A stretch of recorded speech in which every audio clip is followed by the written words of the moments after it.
Mohon kiranya Pak Fakih berkenan untuk memberikan closing statement untuk kegiatan sosialisasi revisi EDM dan pedoman EDM versi 2. Kami persilakan Pak Fakih. Bapak Ibu, dari saya akhiri. Wassalamualaikum warahmatullahi wabarakatuh.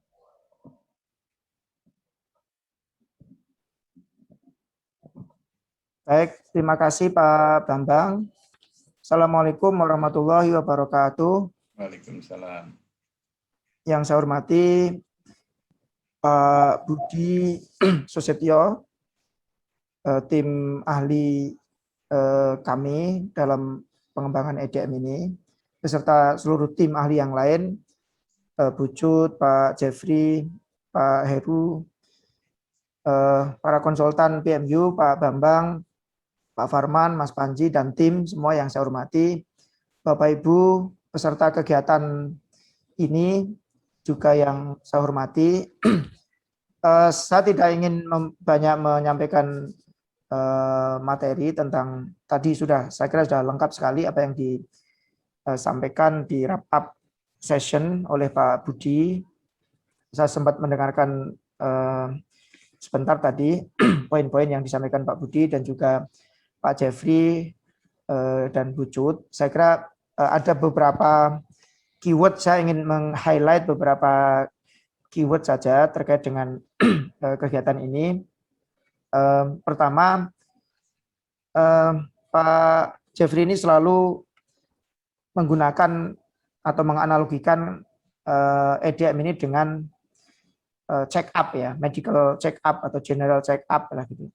Nah, tentu kita tahu semua bahwa general check up atau medical check up ini adalah tujuannya untuk kesehatan, untuk kesembuhan, untuk kesehatan. Seperti yang sering kita lakukan, bahwa kita kalau ingin sehat itu tentu harus rajin dan teratur untuk melakukan medical check up. Jangan sampai sudah parah baru ketahuan penyakitnya.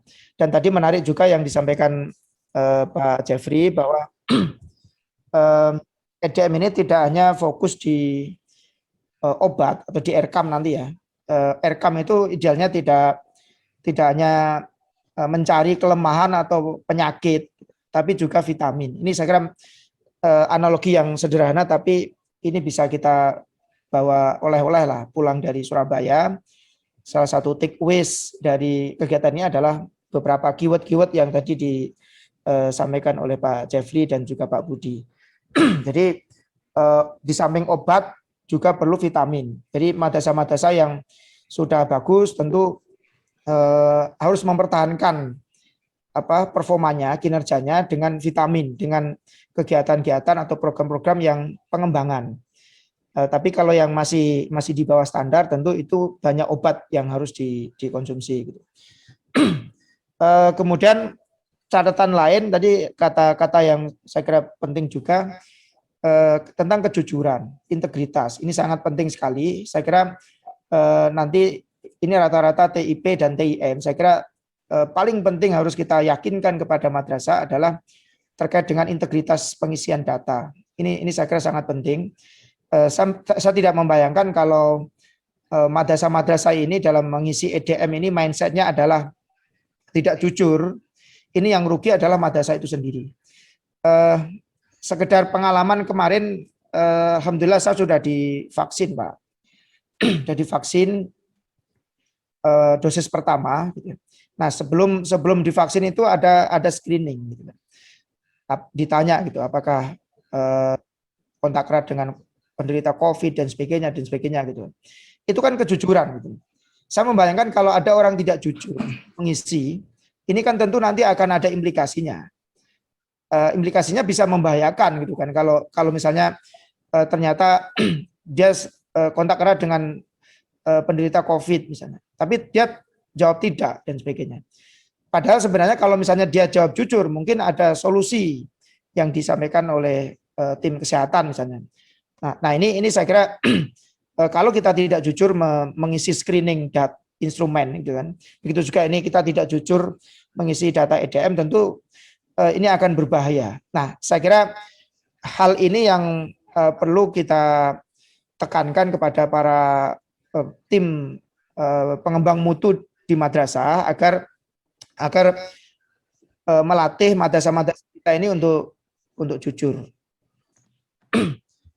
Kemudian, nah yang tidak kalah penting Bapak Ibu, saya kira ini kita sedang melaksanakan madrasah reform ya. Ini yang harus dalam mindset kita harus berubah. Jadi kita sedang melaksanakan program reformasi madrasah.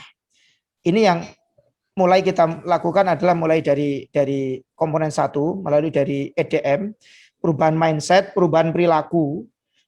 Dari sebelumnya madrasah-madrasah kita mungkin banyak yang membuat perencanaan penganggaran, rencana kerja dan anggaran madrasah ini hanya berbasis kewajiban menghabiskan anggaran karena dapat jatah bos, anggaran bos, sehingga dia akan habiskan, serap habis anggaran itu.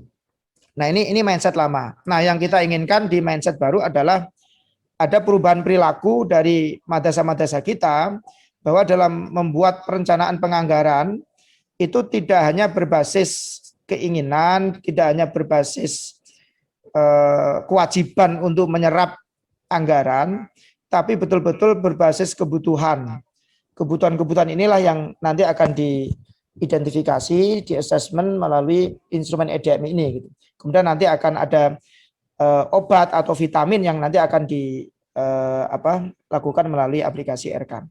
Terakhir kami sampaikan bahwa aplikasi ini hanya tools, hanya alat.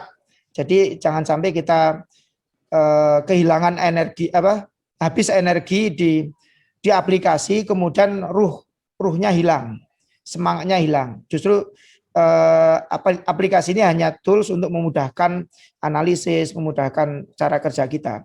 Dan yang lebih penting saya kira pemahaman terkait dengan EDM, filosofi EDM yang saya yakin Pak Budi, Pak Jeffrey, Bu Cut, dan Pak Heru, Pak Bambang ini sudah, Pak Farman, Mas Panji, dan tim sudah banyak menjelaskan tentang filosofi EDM. Ini saya kira yang perlu pertama kali harus ditanamkan kepada para pengelola madrasah ya, tim pengembang madrasah ini harus betul-betul ditekankan agar mereka punya mindset yang sama. Sehingga dengan punya mindset yang sama itu saya kira hadirnya teknologi ini bukan menjadi beban, tapi betul-betul ini menjadi alat yang untuk memudahkan kita. Seperti kita saat ini, saya nggak membayangkan saat ini, tadi saya baru dihubungi Pak Bambang 10 menit yang lalu misalnya, tiba-tiba saya diminta untuk menyampaikan ini misalnya. Ini kalau tidak ada teknologi kan tidak mungkin, saya harus pesan tiket dulu, harus ke Surabaya dan sebagainya. Nah ini saya kira teknologi ini untuk memudahkan, bukan menjadikan beban kepada kita. Dan yang lebih penting adalah pemahaman kita terhadap EDM ini harus betul-betul utuh, sehingga madrasah punya kesadaran diri, kesadaran yang otentik lah dari dalam dirinya sendiri untuk melakukan reformasi madrasah atau madrasah reform ini. Sehingga cita-cita program ini, program madrasah reform ini yang nanti endingnya adalah bagaimana meningkatkan capaian mutu pembelajaran siswa madrasah ini betul-betul bisa terwujud dengan rangkaian kegiatan atau milestone yang kita lakukan melalui proyek madrasah reform ini. Saya kira demikian. Sekali lagi terima kasih kepada Pak Budi dan tim, dan juga Bapak Ibu semua, TIP dan TIK, dan juga stakeholder di jajaran Kanwil dan Kankemenak yang hadir pada kesempatan ini. Kita berharap apa yang kita lakukan ini betul-betul bisa berkontribusi untuk kemajuan madrasah di masa sekarang dan masa yang akan datang.